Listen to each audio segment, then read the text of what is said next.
சரி சார், என் friend Subbu wait பண்ணுவாங்க. Paper படித்து கேட்டேன், நான் கிளம்புறேன்.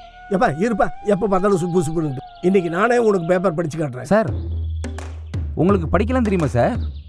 குசும்பு தானே. ஐ ஆம் ஏ ரிட்டையர்ட் ஆஃபீஸர், தெரியுமா? அப்படியா? அதான் ரவுண்டு கணக்கு தப்பு தப்பாக சொல்கிறீங்களா சார்? சாரி சார், காமெடிக்காக சொன்னேன்.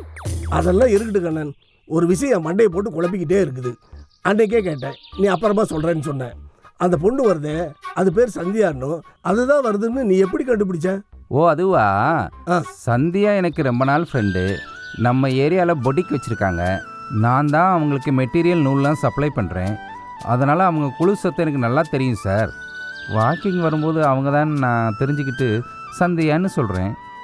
ஓஹோ, சரி, நான் வரதை எப்படி கண்டுபிடிக்கிறேன்? அதுவா சார், நீங்கள் இந்த பார்க்குக்கு வாக்கிங் வரும்போது போட்டு வர சென்ட்டு வந்து குக்கும்பரா. குக்கும்பரா?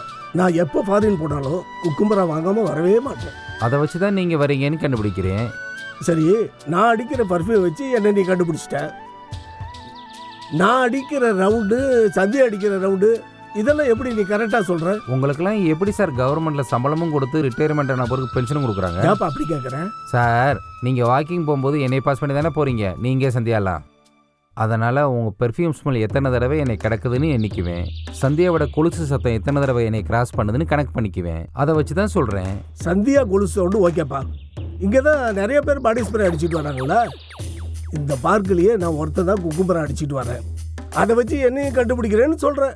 Good good. ஆமாம் சார், ரொம்ப கேவலமான ஸ்மெல்லு. ஒரு பையன் அதை வாங்க மாட்டான். சாரி சார், என் மனசில் தோன்றதை அப்படியே பேசிடுவேன், தப்பாக எடுத்துக்காதீங்க. சரி சரி, இந்த ரஹீம் வந்து அப்படியே, அவனை எப்படி கண்டுபிடிச்ச? சார், ரஹீம் இப்போ யூஸ் பண்ணுற அத்தர் போன மாதம் நான் பஜாரில் வாங்கிட்டு வந்து கொடுத்தது. அதை வச்சு தான். அப்போ ஒவ்வொருத்தருக்கும் ஒரு அடையாளம் வச்சுருக்கேன், அதை வச்சு கண்டுபிடிக்கிறேன் சார். சரியா? நான் முன்னாடியே சொன்னேன்ல, இயற்கை ஒன்றை எடுத்தால் மற்றதெல்லாம் நிறையா கொடுக்கணும். பார்வையை எடுத்த இறைவன் நல்லா வாசனையை தெரிஞ்சிக்க மூக்குறியும், சின்ன சத்தத்தை கூட தெளிவாக கேட்குற காதையும் கொடுத்துருக்கான் சார். டைம் ஆயிடுச்சு, என் ஃப்ரெண்ட் சுப்பு வெயிட் பண்ணுவாங்க. நாளைக்கு பார்க்கலாம் சார். பாய். பாய் கண்ணன்.